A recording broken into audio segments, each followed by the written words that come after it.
નર્મદા જિલ્લામાં કોંગ્રેસનું મોટું અભિયાન વોટ ચોર ગદ્દી છોડ ઝુંબેશ શરૂ। ગુજરાત પ્રદેશ કોંગ્રેસ મહામંત્રી સંદીપસિંહ માંગરોળાની અધ્યક્ષતામાં ગળેશ્વર નજીક સિવિક હોટલ ખાતે કોંગ્રેસ દ્વારા એક મહત્વપૂર્ણ પ્રેસ કોન્ફરન્સ યોજાઈ। પ્રેસ કોન્ફરન્સમાં નર્મદા જિલ્લા કોંગ્રેસ પ્રમુખ રણજીતસિંહ તડવી અને પૂર્વ ધારાસભ્ય પીડી વસાવા ઉપસ્થિત રહ્યા। સભામાં કોંગ્રેસના આગેવાનો દ્વારા વોટ ચોર ગદ્દી છોડ અભિયાન અંગે વિસ્તૃત માહિતી આપવામાં આવી। સંદીપસિંહ માંગરોળાએ મીડિયા સાથે સંવાદમાં જણાવ્યું કે આ અભિયાન રાહુલ ગાંધી દ્વારા સમગ્ર દેશમાં વોટ ચોર સામે જાગૃતિ લાવવા માટે ચલાવવામાં આવી રહ્યું છે। આજે નર્મદા જિલ્લા કોંગ્રેસ સમિતિ દ્વારા આયોજિત આજની આ પ્રેસ વાર્તામાં આપ સૌનું સ્વાગત કરું છું। સમગ્ર ભારત દેશની અંદર કોંગ્રેસ દ્વારા વોટ ચોરી પકડી પાડી અને રાહુલ ગાંધીજીના નેતૃત્વની અંદર જે અભિયાન ચાલી રહ્યું છે એ અભિયાનના ભાગરૂપે 3 ઓક્ટોબરથી 10 ઓક્ટોબર સુધી વોટ ચોર ગદ્દી છોડ સહી ઝુંબેશ અભિયાન ચલાવવા માટે એઆઈસીસી તરફથી સૂચના મળેલી છે। એ અંતર્ગત ગુજરાત પ્રદેશ કોંગ્રેસ સમિતિ દ્વારા દિશા નિર્દેશ કરવામાં આવેલું છે અને એ આધારે આજે નર્મદા જિલ્લા કોંગ્રેસ સમિતિ ના આગેવાનો સાથેની આજની આ બેઠક છે અને એમાં ખાસ કરીને 3 થી 10 ઓક્ટોબર સુધી નર્મદા જિલ્લાના તમામ બૂથો ઉપર, તમામ તાલુકાના તમામ બૂથો ઉપર કોંગ્રેસના તમામ સંગઠનના હોદ્દેદારો અને કાર્યકર્તાઓ, ચૂંટાયેલા સ્થાનિક સ્વરાજ્યના સભ્યો, માજી ધારાસભ્યશ્રીઓ, આ તમામ જે આગેવાનો છે એ પોતપોતાના બૂથની અંદર જઈને દરેક બૂથમાંથી મિનિમમ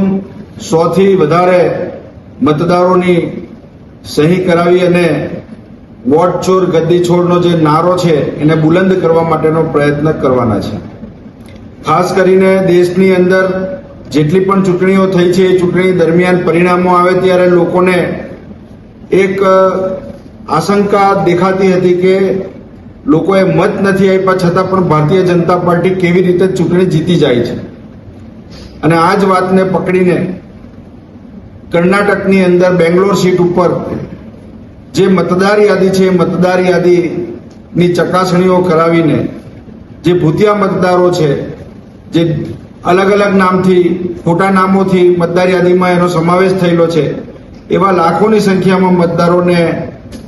આઈડેન્ટિફાઈ કરીને કોંગ્રેસ દ્વારા ચૂંટણી પંચને અનેક વખત રજૂઆતો કરવામાં આવી, પરંતુ ચૂંટણી પંચ ભારતીય જનતા પાર્ટીને મદદ કરતી હોય એ રીતે એમનો વ્યવહાર હતો અને એના કારણે રાહુલ ગાંધી જે લોકસભામાં વિપક્ષના નેતા જેવી મહત્વની જવાબદારી સંભાળે છે અને એમના તથ્ય સાથેના જે આક્ષેપો હતા, આમ છતાં ચૂંટણી પંચે એને નજરઅંદાજ કર્યા અને એના જ કારણે બિહારની અંદર રાહુલ ગાંધીજીના નેતૃત્વની અંદર જે યાત્રા નીકળી અને એ યાત્રામાં ભારે જન સમર્થન પ્રાપ્ત થયું અને એના કારણે સમગ્ર દેશના અંદર આ જે વોટ ચોર ગદ્દી છોડ એ અભિયાન હેઠળ 3 થી 10 તારીખ સુધીમાં એક જન આક્રોશ ઉભો કરવા માટે અને આ સરકારને 1 મિનિટ પણ આ દેશની સત્તા ઉપર કે રાજ્યની સત્તા ઉપર કે જે સત્તા ચોરી કરીને પ્રાપ્ત કરેલી છે એના ઉપર રહેવાનો કોઈ અધિકાર નથી। આજે ભારતના જે સંવિધાન છે એ સંવિધાને તમામ નાગરિકોને સમાન અધિકાર આપેલો છે અને એ સમાન અધિકારના કારણે એક ઉદ્યોગપતિ હોય કે એક સામાન્ય ખેત મજદૂર હોય એના બંનેના મતની વેલ્યુ એક સરખી છે અને જે મતદારો છે એ મતદારો 1 થી વધારે જગ્યાએ પણ તેઓના નામ આ ભારતીય જનતા પાર્ટી અને ચૂંટણી પંચની સાંઠગાંઠથી જોડી અને ચૂંટણીઓ ભાજપ જીતતું આવ્યું છે એના પરિણામે લોકોનો જે સંવિધાન પ્રત્યેનો જે વિશ્વાસ છે એ વિશ્વાસ ડગી રહેલો છે અને એની પાછળનું જો કોઈ કારણ હોય તો આ ભારતીય જનતા પાર્ટીની સરકાર અને ચૂંટણી પંચની જે મેલી મુરાદ છે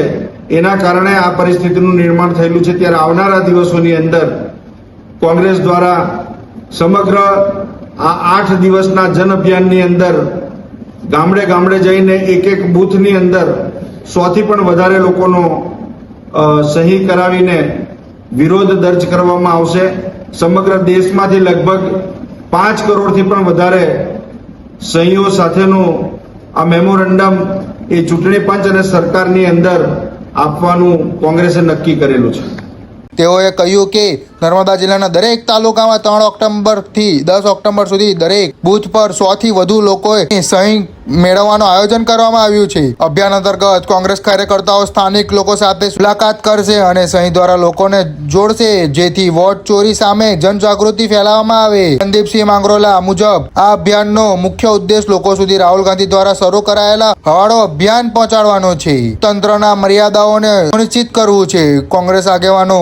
અને કાર્યકર્તાઓ અભિયાનને બુલંદ કરવા માટે નર્મદા જિલ્લાના દરેક ગામ, ગામડું અને જિલ્લાની દરેક નાની મોટી વસાહતોમાં મુલાકાત લેશે અને સહી લેવા માટે સ્થાનિક લોકો સાથે સંવાદ કરશે.